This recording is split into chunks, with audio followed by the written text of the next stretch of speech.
स्वागत है आपका इस खास पेशकश में। और सीएनबीसी आवाज़ अपने जन्म के 18 साल पूरे कर चुका है और इसी उपलक्ष्य में चूँकि हमने एक लंबी जर्नी पूरी की है और आगे भी ये लंबी जर्नी चलेगी, तो हमारे साथ साथ हमने देखा कि बहुत सारे लोग जिनसे हमने आशीर्वाद लिया, जिनकी तरक्की को हम लोगों के सामने रखते रहे और जिनके टीचिंग्स को हम लोगों को सिखाते रहे कि कैसे आपको बिज़नेस करना है, कैसे आपको वेल्थ क्रिएट करनी, कैसे आपको आगे बढ़ना है। तो हमने ये सोचा कि अपने बर्थडे के मौके पर उन लोगों से बात ज़रूर करनी चाहिए, एक बार फिर से उनसे हमें भी सीखना चाहिए और आपको भी सीखना चाहिए। इसलिए हम बातचीत कर रहे हैं आपसे अनिल अग्रवाल जी की, जो वेदांता ग्रुप के चेयरमैन हैं और हमेशा आवाज़ के साथ रहे हैं और हमेशा हम लोगों को सिखाया। हमने आपसे बहुत कुछ सीखा है सर, और इस जर्नी में हमने आपके ज़रिए लोगों को सिखाया है।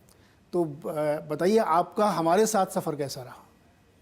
नहीं, बहुत अच्छा लग रहा है। आज बहुत खुशी का मौका है और मेरे को तो लगता है कि 18 साल में आदमी बालिग होता है, लेकिन आप लोग टीनेजर के टाइम में बालिग हो गए थे जी। तेरे साथ 5-7 साल पहले से मैं देख रहा हूँ, इतनी मैच्योरिटी के साथ आप लोगों ने काम किया है। बहुत बहुत बधाई। इतनी कड़ी मेहनत की है हर आदमी ने, हर लोगों ने, क्योंकि सीएनबीसी आवाज़ हर हिंदी भाषी के पास पहुंचा है और उनको सुविधा मिली है अपने आप को आगे बढ़ाने की, इंफॉर्मेशन मिलने की। तो ये आप लोगों ने किया और इस मौके पर मैं आपको बहुत बहुत बधाई देता हूं। और आप आगे बढ़ें, आने वाले दिनों में विलायत में भी जाएं, क्योंकि आज हिंदी भाषी विलायत में भी चारों तरफ छाए हुए हैं। बहुत खुशी का मौका है। बहुत बधाई आपको। धन्यवाद सर। और बिल्कुल आपने सही कहा कि हम लोग विलायत में भी अपने झंडे गाड़ेंगे। जैसे हमारे उद्यमी वहाँ जाके, हमारे युवा वहाँ जाके पूरा एक तरीके से राज कर रहे हैं, सिलिकॉन वैली में देखिए या और दूसरी जगहों पे। तो सर ये जो हम लोग जर्नी कर रहे हैं, इसमें भारत चूँकि एक युवा देश है, यहाँ बहुत सारे यूथ हैं और हम लोगों का एक एस्पिरेशन है कि हम लोग 5 ट्रिलियन 10 ट्रिलियन डॉलर इकॉनमी बने, और उसमें आप लोगों के कंट्रीब्यूशंस, आप लोगों के दिखाए रास्ते पे लोग चल रहे हैं। तो आप इस जर्नी को कैसे देखते हैं जब हम लोग एक लक्ष्य लेके चलें? मान लीजिए एकदम इमीडिएट लक्ष्य है कि 5 ट्रिलियन डॉलर इकॉनमी हम बने, तो ये जो रास्ता हम लोगों के लिए है वो कैसा दिख रहा है आपको? देखिए, ये 5 trillion dollar economy, 10 trillion dollar economy, ये बहुत पढ़े लिखे लोग हैं वो समझते हैं। जो हमारे हिंदी भाषी लोग हैं बिहार में, यूपी में, एमपी में, राजस्थान में, वो तो देखते हैं कि हमारी प्रगति कैसे हो, हम कैसे आगे बढ़ें, हमें कैसे रोजगार मिले, हमारी गरीबी कैसे दूर हो। वो बहुत इम्पॉर्टेंट है। और वो मैं देखता हूँ कि आप लोगों के माध्यम से जैसा ये देश आज जा रहा है, हिंदुस्तान जो है एक कंट्री नहीं रहा है, एक कॉन्टिनेंट हो गया है। एक एक इसके जो स्टेट हैं वो कंट्री के बराबर हैं। और जैसे जैसे ये मालूम होता जा रहा है, वैसे वैसे लोगों को आश्चर्य हो रहा है कि जो हमारे पुराने सनातन धर्म थे, जो कि रिलीजन नहीं थे, कि वे ऑफ लाइफ जो कि 500-700 सालों से दूसरे लोगों ने राज किया, उसने उसको दबा दिया, वो वापस लेके आ रहे हैं, क्योंकि उसी में खुशी है। उसी में हम लोगों ने कहा कि भाई पूरा परिवार हम साथ में रहते हैं, सबका साथ हो, विश्वास हो। तो ये सब जो बातें हो रही हैं, ये पूरी दुनिया में बहुत नाम रोशन कर रहा है। आगे आने वाले दिनों में, पुराने ज़माने में क्या हुआ, हम लोग मार्केट बन के रह गए। सारी दुनिया, चाहे वो अंग्रेज आए, उसके पहले लोग आए, वो मार्केट बना के रख दिया। उसके बाद जब हमें धीरे धीरे मालूम हुआ कि हम हमारी ज़रूरतों की चीज़ों को हम खुद ही बना सकते हैं, तो वो उससे बहुत बड़ा फ़र्क पड़ा। आज आपके चैनल से, आपके माध्यम से देखिए ना, इवन मैं तो बिहार का रहने वाला हूँ, मैं भी बिहार गया था। आपको विश्वास नहीं होगा कि गांव में भी जब भी किसी तरह भी एक सीएनबीसी की आवाज़ भी, एक बूढ़ी माँ है, एक बच्चा है, एक बहू है, एक बेटी है, वो लोग भी देखते हैं, उनको समझ में आ गया। जो आप लोगों ने, सीएनबीसी वालों ने, एक जो एडिशनल इनकम, अल्टरनेटिव इनकम का एक जरिया लोगों के सामने लाया कि माल कहाँ बेचें, शेयर कौन से में इन्वेस्ट करें, प्रॉपर्टी के दाम आगे पीछे कहाँ हो रहे हैं, इसके अलावा कौन कौन से देशों में कहाँ क्या चल रहा है, वो सिंपल भाषा में जो आपने समझाया, उससे भी बहुत फ़र्क पड़ा है। आगे आने वाले दिनों में मेरे हिसाब से 3 चीज़ें बहुत इम्पॉर्टेंट हैं हिंदुस्तान में। एक तो इलेक्ट्रॉनिक का माध्यम चला है बहुत ज़ोर से, इलेक्ट्रॉनिक में बहुत प्रगति हिंदुस्तान करेगा। उसमें हर नौजवान को एक जॉब मिलने की संभावना मिलेगी, क्योंकि लैपटॉप अगर सस्ते में मिल जाता है तो उसको मालूम पड़ जाता है कि उसकी जो प्रेशर भी कम होगा कि आपको इंजीनियरिंग बनना है या डॉक्टर ही बनना है या लॉयर ही बनना है, वो प्रेशर भी कम होता नज़र आ रहा है। क्योंकि जितने जो गार्जियन हैं, माता पिता, वो भी समझ रहे हैं कि इज्जत जो मिली है, अगर आप में हुनर है, अगर आप में गाना गाने की हुनर है, अगर लड़कियों में कोई डांस करने की, भारतनाट्यम करने की, या कोई स्कल्पचर बनाने की भी, या पेंटिंग बनाने की, किसी तरह का भी एक उस बच्चे में अगर कोई हुनर है, उससे भी वो बहुत बड़ा नाम कर सकता है। कोई फिल्म में भी आना चाहता है, नाटक में भी जाना चाहता है। जो ये जो अल्टरनेटिव जो हुआ है, इससे बहुत बड़ा फ़र्क पड़ेगा। और ये सारी चीज़ मिलकर इलेक्ट्रॉनिक हो गई, नेचुरल रिसोर्स हो गया, जितनी फैक्ट्रियाँ लगेंगी उतना रोजगार बढ़ेगा। और आज मैं देख रहा हूँ कि जितने हमारे 28 स्टेट हैं, सारे 28 स्टेट मैंने लाइफ में कभी नहीं देखा एक दूसरे से प्रतिस्पर्धा कर रहे हैं।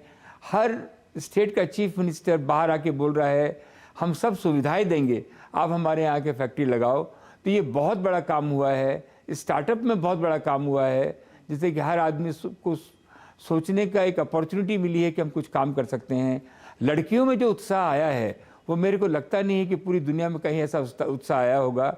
लोगों को मालूम पड़ रहा है कि हमारी लड़कियां कितनी स्ट्रांग है। ये सब देखते हुए मेरे को तो आगे आने वाले दिन बहुत अच्छे लगते हैं। तो आप बिल्कुल सही कह रहे हैं कि युवाओं को सिर्फ ये ना सोच के कि मैं कहीं जाके 10-20-25 हज़ार की नौकरी करूं, अपने कैलिबर को आगे बढ़ाना, एंटरप्रेन्योरशिप को बढ़ाना, और अपॉर्चुनिटीज़ बहुत है तरह तरह की, जो भी आपको अच्छा लगे। ऐसे में लगता है कि एक इकोसिस्टम भी उनके लिए तैयार होना चाहिए, जिसमें आप लोग बहुत योगदान कर रहे हैं। Electronic manufacturing, make in India, और बड़ी बड़ी फैक्ट्रीज लग रही हैं। तो इस इकोसिस्टम को और ज़्यादा अच्छे से आगे हम चलाएं, इसके लिए आपको लगता है कि क्या चेंजेस होने चाहिए, या क्या और सुविधाएं देनी चाहिए सरकार की तरफ से, या सिस्टम बनाना चाहिए? हम लोगों ने एक मीटिंग की थी, कॉमर्स सेक्रेटरी USA, बहुत अच्छी लेडी थी। तो उन्होंने कहा कि हम लोगों ने फरमान भेज दिया है चाइना में अमेरिकन कंपनियों को कि आप अल्टरनेटिव जगह पे जाएं, चाइना से हटें। और बहुत सारे लोग वियतनाम जा रहे हैं, बहुत सारे लोग मलेशिया जा रहे हैं, बहुत सारे लोग इंडोनेशिया जा रहे हैं, थाईलैंड जा रहे हैं। तो सबसे अच्छी जगह सबके लिए हिंदुस्तान दिखती है, क्योंकि लैंग्वेज का बैरियर नहीं है, बड़ी कंट्री है, यूथ लोग हैं। लेकिन 2 चीज़ की उन्होंने बहुत ज़बरदस्त बात की। एक तो बात की कि लैंड नहीं मिलती है, लैंड देने वाले भी तैयार है, लैंड लेने वाले भी तैयार है। कहीं ना कहीं बीच में कोई न कोई ब्यूरोक्रेसी की वजह से या कोई भी वजह से वो लैंड नहीं आती है, उसमें आदमी फ्रस्ट्रेशन हो जाता है। और दूसरी बात जो उन्होंने कही कि ब्यूरोक्रेसी, तो उसमें तो सारे स्टेट और सेंट्रल गवर्नमेंट बहुत ज़ोर से लगी हुई है कि सिंगल विंडो से क्लियरेंसेज आएगी। तो ये भी बहुत बड़ा काम, बहुत बड़ा जो रास्ता खुला है एंटरप्रेन्योर के लिए, बाहर वाले लोगों के लिए, कि यहाँ आके इंडस्ट्री लगाएं। क्योंकि हिंदुस्तान में जितना प्रोडक्शन बढ़ेगा, हमको हर हालत में अपनी गरीबी दूर करनी है, जो कि पॉसिबल है। और हर हालत में हम लोग को, हर आदमी, हर औरत को रोज़गार मिले। रोटी कपड़ा मकान तो मिल ही रहा है। मकान की सब आज जो इंफ्रास्ट्रक्चर डेवलप हुआ है, आप देखेंगे, मैंने तो 30-40 सालों में देखा नहीं। जिस हिसाब की फ्लाईओवर बन रहे हैं, जिस हिसाब से ब्रिजेज बन रहे हैं, जो रोड्स बन रही हैं, अच्छी रोड बन रही हैं, ऑटोमोबाइल आगे आ रही हैं, और जो एस्पिरेशन लोगों का हुआ है वो तो गजबी हुआ है। आप देखिए, आज के दिन हमारे हिसाब से 20% लोग जो है मिडिल क्लास के हैं, उसके बीच में 60% लोग जो हैं वो मिडिल क्लास के नीचे वाले, लोअर मिडिल क्लास के हैं। उनको रात दिन बेचारे मेहनत कर रहे हैं। और उसके ऊपर में अपर क्लास के लोग हैं, जो कि सब कुछ अफोर्ड कर सकते हैं। ये बीच वाली जो क्लास है वो सारी की सारी मिडिल क्लास में कन्वर्ट होने वाली है, क्योंकि ये जिसके पास साइकिल है उसको स्कूटी चाहिए, जो upgrade स्कूटी है कर रहा है। उसको स्कूटर चाहिए, जो स्कूटर है उसको छोटी गाड़ी चाहिए, सबको अपने मकान चाहिए, सबको एयर कंडीशन चाहिए, सबको वॉशिंग मशीन चाहिए। जो एस्पिरेशन जो आया है ये पूरी दुनिया में हलचल मचा रहा है।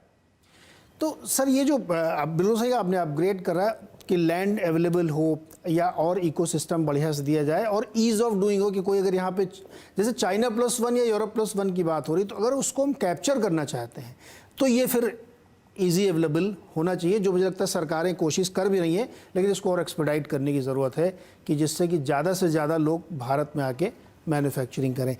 लेकिन सर आजकल ये जो बड़ी चिंताएं अमेरिका और यूरोप और लंदन पता नहीं कहाँ से रोज़ सुबह उठते हैं तो एक अलग सी खबर पढ़ने को मिलती है। कभी गोल्डमैन सैक्स कुछ बोल देते हैं, कभी ब्लैक रॉक वाले कुछ बोल देते हैं, कभी JP मॉर्गन वाले, ये क्या मतलब ये कुछ डर है क्या? नहीं, इन्फ्लेशन तो है ही, इन्फ्लेशन है, बाहर में उसका प्रभाव आना है। कभी कभी ये रिसेशन आना अच्छा भी होता है, उससे करेक्शन हो जाता है, उससे करेक्शन हो जाता है। लेकिन इंडिया को हर आदमी ने कहा है कि इंडिया में इसका इफेक्ट कम होगा, इंडिया में इसका इफेक्ट कम होगा, क्योंकि ये लोग मेच्योर्ड इकोनॉमी है अमेरिका वाले।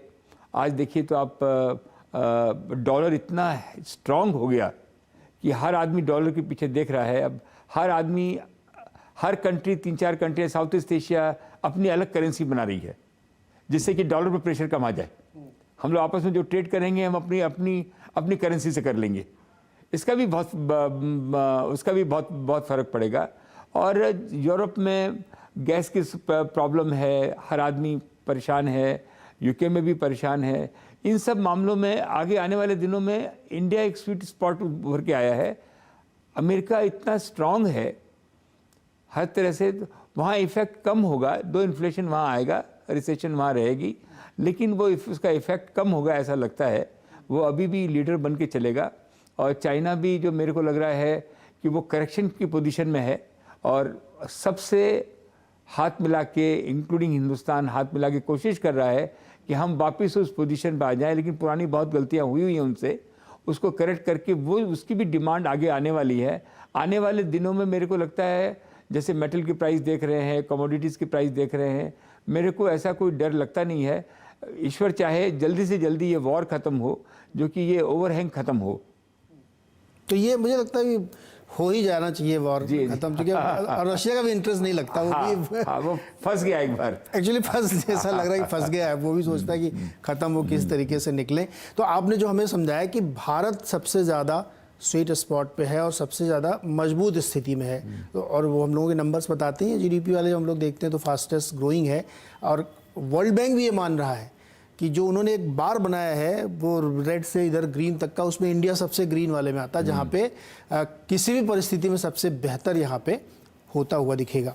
तो किसी भी इकॉनमी को सर ग्रो करने के लिए या चीज़ों को बढ़ाने के लिए पॉलिसी डिसीजन बहुत मैटर करते हैं। तो एक हम लोगों ने चर्चा की कि लैंड अवेलेबल हो और इजी लोगों को दिया जाए, लेकिन बड़ी संख्या में हमको यूथ को जो है काम पे लगाना है, जो नौकरी ढूंढते रहते हैं, या तो वो अपॉर्चुनिटीज़ आपको कहाँ सबसे ज़्यादा क्रिएट होती हुई दिखती हैं? मैन्युफैक्चरिंग में ज़्यादा होंगी, सर्विसेज में होंगी, या जो स्टार्टअप कल्चर शुरू हुआ है वो सबसे बढ़िया एक माध्यम हो सकता है? मैन्युफैक्चरिंग में, क्योंकि हिंदुस्तान आज के दिन भी 73% जो उसके इनकम है वो इंपोर्ट में खर्च होती है, और ऐसी कोई भी चीज़ नहीं है जो हम यहाँ नहीं बना सकते हैं। अगर वो मैन्युफैक्चरिंग यहाँ बननी चालू होगी तो ये सारे के सारे अनएम्प्लॉयमेंट ख़त्म हो सकते हैं। इसके अलावा जो आपका हिंदुस्तान में हर आदमी आना चाहता है, टूरिज़्म इतना बड़ा स्कोप है जिसमें कि लाखों लोग इस काम में, करोड़ों लोग इसमें लग सकते हैं। ये बहुत बड़ा, हर स्टेट में एक अपॉर्चुनिटी है, उसको ज़्यादा से ज़्यादा government has no business to be in a business. अगर वो निकले और उसकी पॉलिसी बनाए, सिंपल पॉलिसी बनाए। हमारे यहाँ जो महाराजा ट्रेन है, हमारे यहाँ जो और दुनिया में कहाँ है 10,000 साल की धरोहर, हर तरह की, हर आदमी यहाँ आना चाहता है। जो कि आज यूके में जितना, यूके हमारा प्रॉब्ली 120th स्टेट है, और वहाँ पे जितने टूरिस्ट आते हैं उससे कम हमारे यहाँ आते हैं। तो ये टूरिज्म का भी एक बहुत बड़ा, मैन्युफैक्चरिंग, टूरिज्म बहुत बहुत ज़बरदस्त है। तीसरा आपका इंफ्रास्ट्रक्चर में जितने लोग लगेंगे अनबिलीवेबल है, सबसे ज़्यादा वहाँ लगते हैं। सर काम भी हो रहा है बहुत। हाँ, काम हो भी रहा है और डबल हो सकता है, डबल भी हो सकता है, यस। और डबल हो सकता है। जैसे आज पर कैपिटल इनकम चाइना से हमारी 1/5 है, तो ये सबसे अट्रैक्टिव स्टेट जगह है जहाँ पे लोग आके मैन्युफैक्चरिंग कर सकते हैं। आज जैसे हम लोग इलेक्ट्रॉनिक में बात करें तो जो ऑटोमोबाइल का प्रोडक्शन यहाँ हो सकता है, जो ईवी का प्रोडक्शन यहाँ हो सकता है, हमको नहीं लगता है दुनिया में और कहीं हो सकता है। लेकिन आज पहली बार मैं देख रहा हूँ जो पॉजिटिविटी स्टेटों में आई है। मैं आज 4 दिन से देख रहा हूँ, 4 दिन में मैं 4 स्टेट के चीफ मिनिस्टर से मिला और चारों के चारों चीफ मिनिस्टर इस तरह की बात बोलते हैं, दिल से बोलते हैं कि हमारे यहाँ ज़मीन की प्रॉब्लम नहीं है, हमारे यहाँ किसी क्लियरेंस की प्रॉब्लम नहीं है, आप आके हमारे यहाँ फैक्ट्री लगाइए। तो ये मेरे को लग रहा है ये मैंने कभी देखा नहीं। ये एक अद्भुत बात ही हो रही है। तो मेरे को लग रहा है कि बाहर वालों को भी, यहाँ वालों को भी एक अपॉर्चुनिटी है जिससे कि रोजगार में फ़र्क पड़ेगा। और सबसे बड़ी बात तो हुई है कि जो डिजिटल, आप देखिए जो डिजिटल पेमेंट सिस्टम जो इंडिया में है, अमेरिका उस पर आश्चर्य कर रहा है।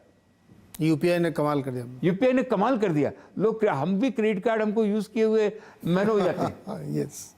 तो ये जो सिस्टम चला है, आप सब्जी वाले के पास भी जाएंगे तो वो इसको यूज़ कर रहा है। तो टॉफ़ी की बिक्री कम हो गई। तो ये जो चीज़ें आप कभी सोच सकते थे? हमारे बच्चे, हमारी लड़कियां, हमारे यंगस्टर, मैं कल परसों बनस्थली विद्यापीठ में गया था, 17,000 लड़कियां थी। क्या उनमें एक्साइटमेंट था। आप बहुत स्कूल कॉलेजेस में यंग लोगों के साथ बहुत इंटरेक्शन आपका है, और ट्विटर पे भी देखता है तो मैं खबरें आपकी। कैसी सोच लग रही है आपको? ये लोग क्या सोचते हैं? आपको तो अंदाज़ा लगता होगा कि अच्छा ये इस दिशा में सोच रहे हैं। किस तरह की उनके माइंड को आपने रीड करके क्या देखा? सबसे बड़ी बात तो मैंने तो कभी सोचा नहीं था, मैं तो कभी सोशल मीडिया पर गया नहीं था। 6-8 महीने से गया तो मेरे को, क्योंकि मैं बिहार से आया हूँ, मैं बेसिक है मेरा, तो बेसिस होने से कनेक्टिविटी बढ़ गई।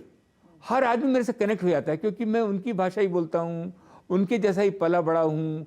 उनको मेरे से बात करने से एक ड्रीम नज़र आता है। सारी जिंदगी तो एक होप पर ही है। जो होप मेरे से बात करने में उनको आती है, मेरे को समझ में आती है, क्योंकि मैं सब 30 त्यौहार मानता हूँ, छठ भी मानता हूँ, दिवाली भी मानता हूँ, हर चीज़ को मैं फॉलो कर लेता हूँ, मैं समझ लेता हूँ। तो लोगों को जो एक बड़ा आदमी से बात कर रहे हैं वो हवा निकल गया मेरे से बात करने में। तो ये बहुत अच्छा लगता है। आने वाले दिनों में मैं कुछ भी यूथ के लिए कर सकूँ, इसलिए बार बार मैं अच्छे कॉलेजों में भी जाता हूँ, लेकिन मैं लोअर लेवल में जाता हूँ जहाँ की लोअर मिडिल क्लास के बच्चे पढ़ रहे हों। वो इतने सक्षम हैं, इतने मजबूत हैं, वो हमारे देश की धरोहर हैं। आप देखिएगा वही हमारे देश को आगे बढ़ाएंगे कि उनकी ज़रूरतें कम हैं और वो 3-3, 4-4 गुना ज़्यादा काम कर सकते हैं, मेहनत कर सकते हैं। और चूँकि सर का स्वयं का अनुभव ये है कि कुछ करने का जुनून है उनके अंदर, तो ये एक बहुत अच्छी, बहुत पॉजिटिव है। इसलिए मैं सवाल पूछा। सर आपके एक फ़ैन है, हम लोगों ने जब पिछला इंटरव्यू किया था तो पंकज त्रिपाठी जी, जो बहुत बड़े कलाकार हैं, तो बड़े खुश हुए जब आपने उनके बारे में पूछा। आजकल वो एक नई फिल्म, नए प्रोजेक्ट में आ रहा है जिसमें वो अटल जी का रोल कर रहे हैं, तो अक्सर वो इस बारे में चर्चा होती रहती है आपके बारे में, बहुत प्रभावित रहते हैं आपसे हमारे। आप देखिएगा भोजपुरी फिल्म जैसे साउथ ने कमाल किया है। आरआर के गाना को मिल गया गोल्डन ग्लोब। हाँ, तो आप देखिएगा हमारी भोजपुरी मूवी जो रंग लेके आएगी, मैं वेट कर रहा हूँ। लेकिन जैसे हिंदुस्तान में मेरे को ये सारी पॉलिसी की बातें हैं। हम लोग दुबई क्यों जाएं, यहीं दुबई क्यों नहीं बनाएं? ऐसी क्या चीज़ नहीं है जो हम दुबई यहाँ नहीं बना सकते? हम जहाँ लोग जा रहे हैं मालदीव, हम मालदीव यहाँ क्यों नहीं बना सकते हैं? हम शॉपिंग सेंटर यहाँ क्यों नहीं बना सकते हैं? हम हर चीज़, आज डेस्टिनेशन मैरिज होती है, लोग कहाँ कहाँ जा रहे हैं, हम अपने यहाँ क्यों नहीं बना सकते हैं? हिंदुस्तान में ऐसा कुछ भी पॉसिबल नहीं है जो कि यहाँ नहीं हो सकता है। ये पॉलिसी की बात है, कंफर्ट देने की बात है। हम ऐसे, हमारे धरती के नीचे ऐसी कोई भी चीज़ नहीं है, चाहे वो सोना हो, ऑयल हो, कॉपर हो, उसमें दुनिया भर के आप रेगुलेशन बना के रखेंगे और वो कम होते जा रहे हैं, तो हम लोग यहाँ खुद का बना सकते हैं। हमारे प्रधानमंत्री जी ने कहा है कि बिना जॉब लॉस 3 गुना जॉब बढ़ेगा अगर हमारी पब्लिक सेक्टर को हम इंडिपेंडेंट कर दें। हमारी बैंकें इतना अच्छा कर सकती हैं, हमारे पास 50 डिफेंस की फैक्ट्रियां हैं। एक एक फैक्ट्री आप जाके तो देखिए, वो दुनिया का सबसे बड़ा आर्म एंड एम्यूनिशन बनाने की जगह हो सकती है। वहाँ रिसर्च सेंटर भी है, लेकिन उसको इंडिपेंडेंट करेंगे, उसको कोई गवर्नमेंट का काम तो पब्लिक की सेवा करना है, बाकी काम करने का काम तो काम को करने दीजिए। और उनका तो काम यही है कि रेगुलेटर रखें जो कोई चोरी चपाटी नहीं हो। हमारे हिंदुस्तान में आज टैक्स भी कम है और गवर्नमेंट को ये काम जो है देना चाहिए। वैसे अनिल जी के हाथ में ना पारस पत्थर है, जिस कंपनी को टच करते हैं वो सोना उगलती है। नाम लेने बताने की ज़रूरत नहीं, जो भी विनवेश के बाद सर के पास आई है उसने किस तरीके के, जितने पैसे तो डिविडेंड भी दे दिया जितने में तो वो बिकी थी।